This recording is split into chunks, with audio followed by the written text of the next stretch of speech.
understand that you are the one person that mentored Stu. I did it. I didn't mean to. No. That's a good thing. Other than his dad, we understand that you're the guy that molded him into what he is today. Oh yeah, it was really a lot of hard work. I'm telling you what. It was really hard. Yeah. To teach him things or to get him to follow directions. Stu, directions. Over here, directions. Over here, Stu. You know, they never come together. I don't know what he never did get that. Come on now. Over the years, I've seen a lot of employees step up to the plate and try to give Stu directions. Yeah, they did, but you know they don't work for him anymore now. I can guarantee you that. They're gone. Now, wait a minute. Yeah. Wait a minute. Hey, it's amazing. How do you know what I'm about to say? You're just really good at that. You're a psychic or something. You know, I really can explain it though, because you know, I just think it's Stu spent too much time in the paint booth without the fans on. You know, he's not the brightest color on the paint shelf anymore. I mean, no, I'm telling you, he's a few orders short of a sale. Yeah, the old elevator doesn't go up to the top anymore. If you know what I mean. You can't be. You know, yeah, the lights are on, man, but but he's home. Now, just stop this. I mean, what does all that have to do with anything? Nothing. I just wanted to say that about him in public all these years. You know, I see. Such a loser. Well, I think it's good to have you here with us. I mean, just think, 50 years of success. What an accomplishment. He is indeed a self-made man. He started as a delivery driver. You find out in his book in 1956, only 3 employees. Here he is 50 years later, successful in business, got a great family, the kids, the grandkids. His quiver is just full. I thought this was a family deal. Now you're talking about full quivers. Yeah, I know you're relating to sex. Sorry, I'm so lonely. It's hard to find love in a cruel world. Yeah. Well, maybe you can clear something up for us, though. I'm a little confused. I was looking at the book earlier and that he wrote, and if you've had that much influence on him, yeah, how come there's not one thing in the book about you? Well, I think I made him really mad. You know, I didn't say very nice things about him when I left. Oh, you're kidding. Why is that? Because of Judy. She was my girl, and he stole her. You're kidding. So she's here tonight, you know. She is? Yeah. Where? Right over there. Right there. Oh, Judy, I want No, I can't. No, not now. Let's get back on target here. We're talking about some of the characteristics that you developed in him and you mentored him. Think about some of the things that makes him unique and different than other people. Like the way he thinks outside the box. Now, did you teach him how to do that? He's so clever the way he always thinks outside the box. How did he do that? Well, one time I built the box and then I stuffed him in the box and then I sealed the box, and a couple of days later he got out of the box and he was thinking, so he was thinking outside the box. What a genius he is. I see. Well, I think I helped him with that. Yeah. Well, what about the spiritual side of them? Ah, yes. Spiritual side of them. Everyone knows that he is considered one of the most spiritually influential men in the region. In fact, he's right up there with Jack, you know. And he's had impact on all kinds of people. Did you teach him all these spiritual principles? Well, yeah, I'm a multi-dimensional person. You know, I'm pretty spiritual myself. You are? Yes. You are. How did you impart such spiritual knowledge on him? Well, I memorized the whole Bible, you know, and I told him all these stories so he could use them later on in life. Yeah, the favorite one he liked was the one from the book of Philip to the Filipinos.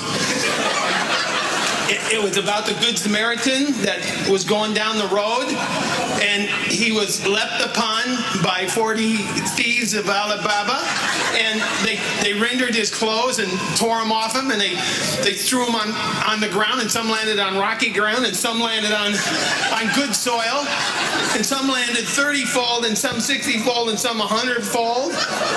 And then he was walking a little farther, and he saw Jezebel up in the high tower, and he said to the 12 disciples, "Throw her down." So they went up there and they threw her down, and he said, "Throw her down again." So they picked her up and went up there and threw her down, and then he said, "Throw her down some more," and they went up there and threw her down some more. 70 times 7 they threw her down, and they picked up 12 basketfuls.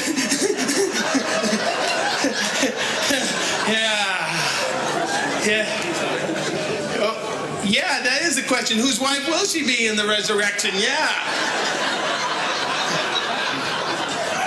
Hey, I've been lonely a long time, but you're a mighty handsome-looking guy.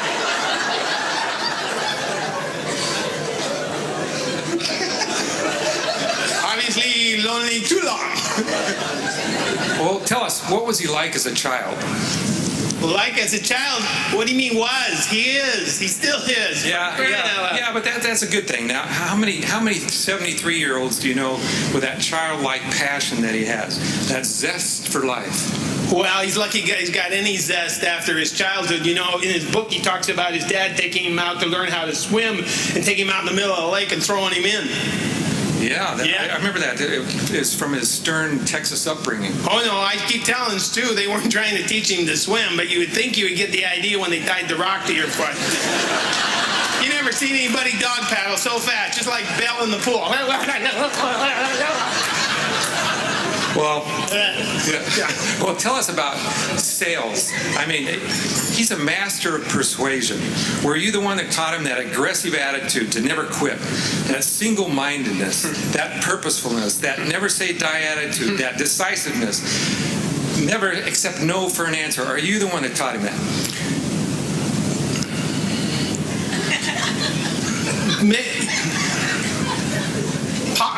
Possibly. No, I don't think that was me at all. I don't think that. Okay, what about the compassion that he has for other people? Did you teach him that? Oh, that's all gone. Now it's all about Belle. Belle this, Belle that. In fact, after the operation, since the operation, Stu's been saying that Belle speaks to him. Oh, you're kidding. Well, what does Belle say? Be on your shoe if you don't feed me. I don't know. He's the crazy one. I don't know. I see. Well, in closing, you must be really proud.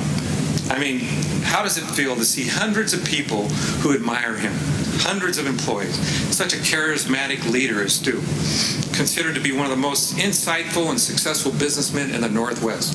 His success. What about my success? I'm his mentor. He took all my ideas, all my clever stories from the Bible. He took my girl. So my success, his success, that might be my success. Yeah, my success should be mine, not his, because he's got my success. Okay, but Judy will be. You can talk to her after. I can talk to Judy afterwards because I just want to hold you and hug you and squeeze you. I'm so lonely. Okay, calm down. You're all right now. Yeah, I think I'll be okay. Okay, you have to be proud. I mean, you played a part in building one of the most successful businesses in the nation. Well, maybe not the nation. Maybe, like on the West Coast. Yeah, for sure. He's successful in the West Coast. Well, okay. Maybe not the whole West Coast. Maybe just kind of like, between the Washington, California, Idaho, Oregon. Oregon the most successful. He's the most successful in Oregon. Well, just along I-5 corridor, maybe between Portland and Eugene, and that. Then you can definitely. Well, Eugene, he's got the most successful company in Eugene. Well, kind of between between West 11th and Bertelsmann, maybe, or First Street. Yeah, somewhere. First Street. Yeah, he's got the most successful company on West First Street on the north side. Maybe the north side on the. But if you Bertelsmann to Seneca, if you just kind of squish that down, then at 3455, he has the most successful company, and if you don't count Superior Steel, that first floor, and go up right there in his office, he's the most in his mind, he's got the most successful company. Yeah. Well, you seem to have sacrificed a lot for Stu's success. Are you going to be okay? Yeah, I'm going to be okay as long as I have my dignity. I'll be all right. That's all. Well, my dignity in this fork and this spoon and these sugars, and then I'm going to be all right. And then, well, maybe these glasses. No, maybe Judy would be Judy and these forks and spoons and this sugar over here. And then I'm really going to be good. And if I don't have any more dignity, I'm just going to